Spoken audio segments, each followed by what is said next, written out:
మన వెనక ఉన్న కష్టాలు, శ్రమలు, కన్నీళ్ళు, వేదనలు, బాధలు, నిందలు, అవమానాలు ఇవేమి ఎవరు చూడరు. కానీ మన ముఖం ముందే మనము చూపించి చిరునవ్వుని అందరూ చూస్తూ ఉంటారు.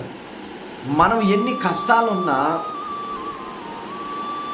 ఎన్ని నష్టాలున్నా ఈ చూపించే చిరునవ్వుకి కారణం ఎవరో తెలుసా?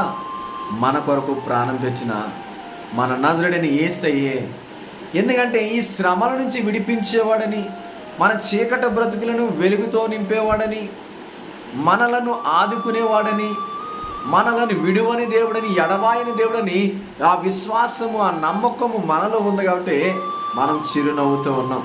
ఈరోజు నేను ఒక ఫోటో పెట్టాను నా వాట్సాప్ స్టేటస్లో. నా చిరునవ్వు కన్నా దుఃఖాన్ని ఎవరు చూడరు, కానీ నా ముఖములో నవ్వు చూస్తారని. నా ముఖములో కనిపించి నవ్వుకు కారణం నా కొరకు రక్తాన్ని చిందించి ప్రాణం